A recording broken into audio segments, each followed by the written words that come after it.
क्या आपने कभी सोचा है कि जिस माँ ने अपनी पूरी ज़िंदगी, अपनी जवानी, अपनी खुशियाँ, सब कुछ अपने बच्चे के भविष्य के लिए दांव पर लगा दी, वही माँ एक दिन उसी बच्चे की कामयाबी के रास्ते का सबसे बड़ा रोड़ा बन जाएगी।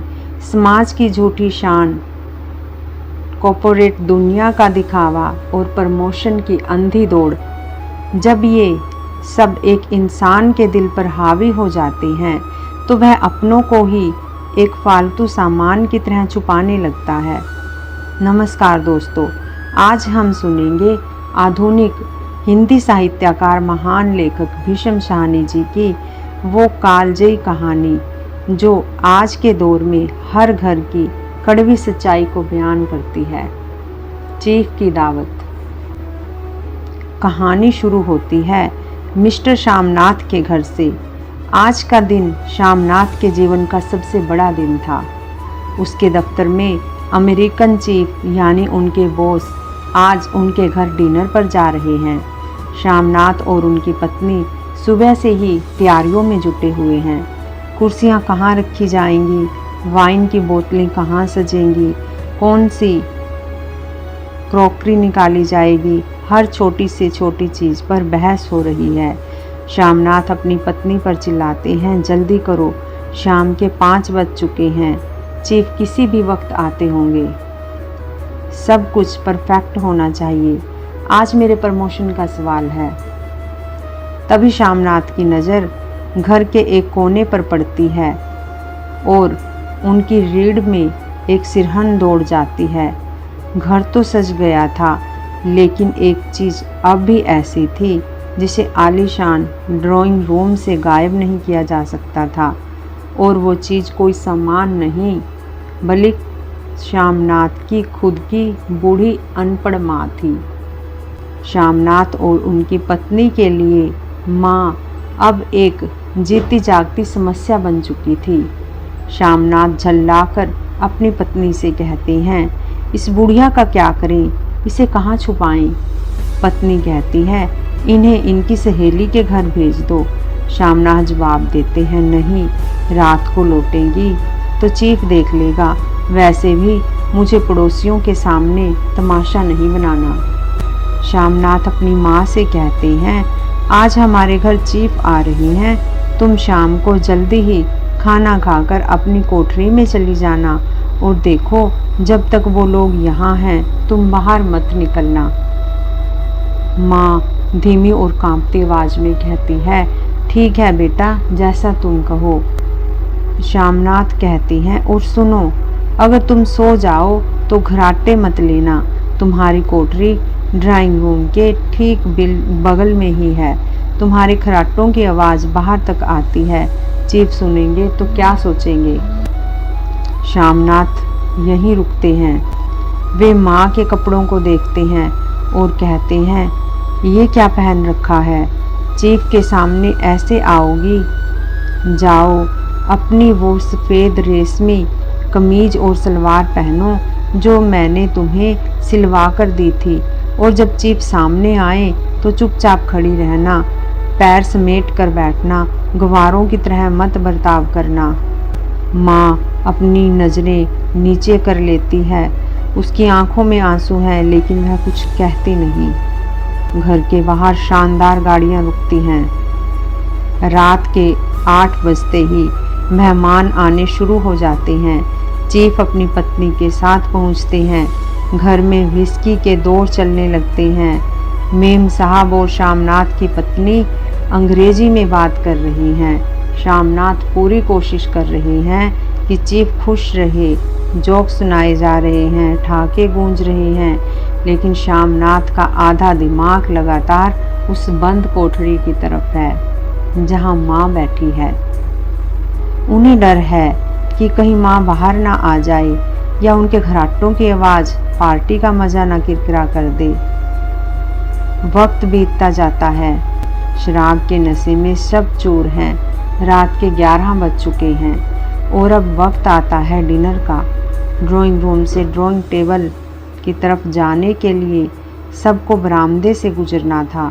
श्यामनाथ आगे आगे चल रहे थे, चीफ को रास्ता दिखाते हुए, लेकिन जैसे ही श्यामनाथ बरामदे का दरवाज़ा खोलते हैं, उनके पैरों तले की ज़मीन खिसक जाती है।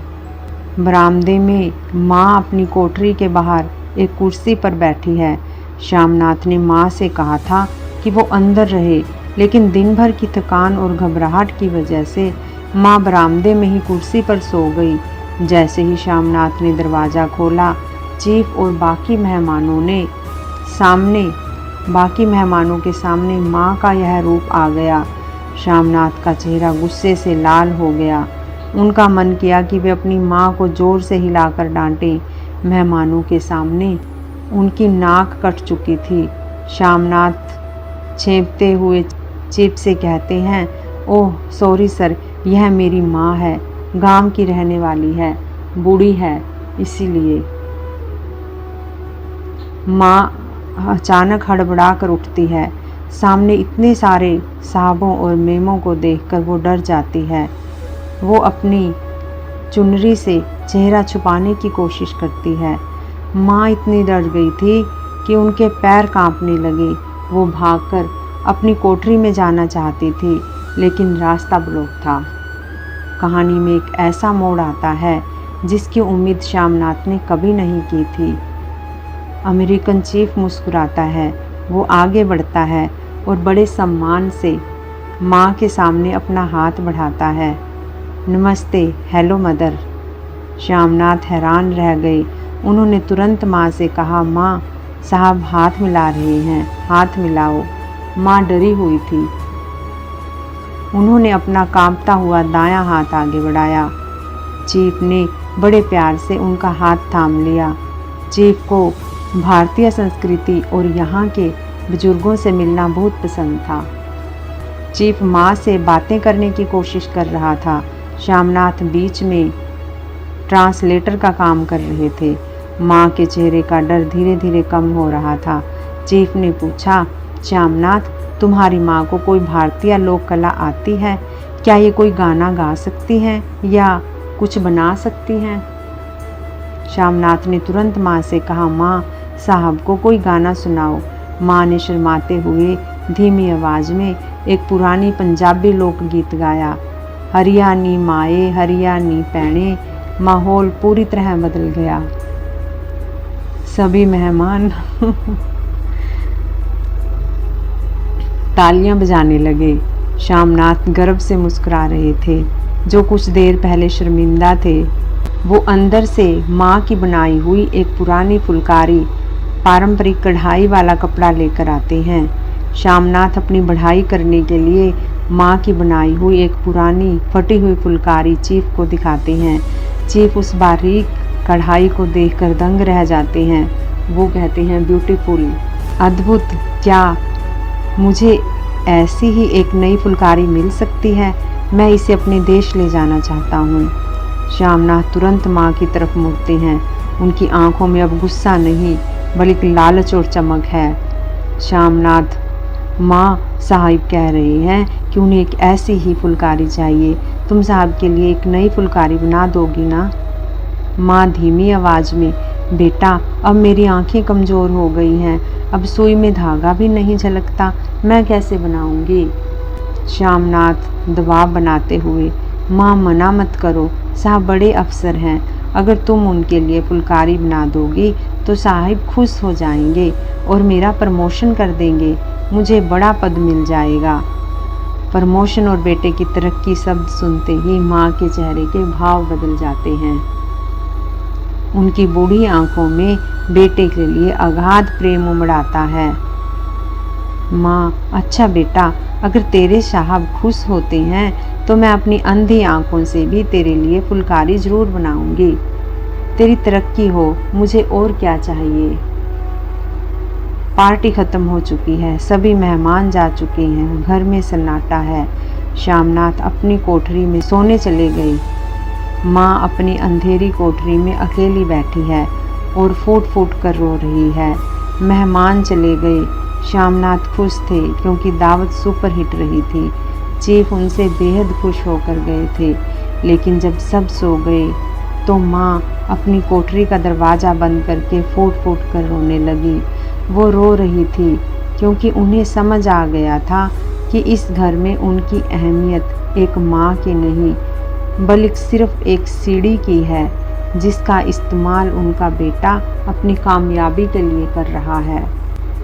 भीष्म साहनी की यह कहानी चीफ की दावत सिर्फ एक दावत की कहानी नहीं है, यह हमारे समाज का वो आईना है जो हमें दिखाता है कि कैसे हम आधुनिकता की अंधी दौड़ में इतने अंधे हो जाते हैं कि हमें अपने माता पिता गंवार और बोझ लगने लगते हैं। हम भूल जाते हैं कि जिस मुकाम पर आज हम खड़े हैं वहाँ तक पहुँचने के लिए उसी माँ ने अपनी आँखें और अपनी ज़िंदगी घिस दी है। श्यामनाथ को अपनी माँ की ममता की कदर तब तक नहीं थी जब तक उस ममता का इस्तेमाल उसके प्रमोशन के लिए नहीं हुआ। आज का युवा, आज का समाज क्या श्यामनाथ बनता जा रहा है? यह सवाल भीष्म साहनी जी हम सबके लिए छोड़ गए हैं। दोस्तों, आपको मुंशी प्रेमचंद जी के समकालीन और महान लेखक भीष्म साहनी जी की यह कहानी कैसी लगी? क्या आपको भी लगता है कि आज के दौर में कई श्यामनाथ हमारे आसपास मौजूद हैं? आपके विचार कमेंट बॉक्स में ज़रूर लिखिएगा। अगर इस कहानी ने आपके दिल को छुआ हो तो आप ज़रूर सब्सक्राइब करिए और अपने दोस्तों तक शेयर करिए और बने रहिए हमारे प्रेरणा मंत्रा चैनल पर।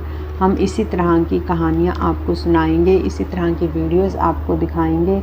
और दोस्तों, ये कहानी कोई कहानी नहीं है, ये आईना है हमारे समाज का, जो ज़्यादातर लोग यानी अंधी काम की अंधी दौड़ में भाग रहे हैं। अपने बुज़ुर्गों का कोई मान नहीं, कोई सम्मान नहीं, सिर्फ अपनी प्रमोशन के चक्कर में ही उन्हें इस्तेमाल करते हैं। तो नमस्कार दोस्तों, आगे हम मिलते हैं अगली एक और कहानी के साथ। बने रहिएगा, खुश रहिए, मुस्कुराते रहिए। Thank you.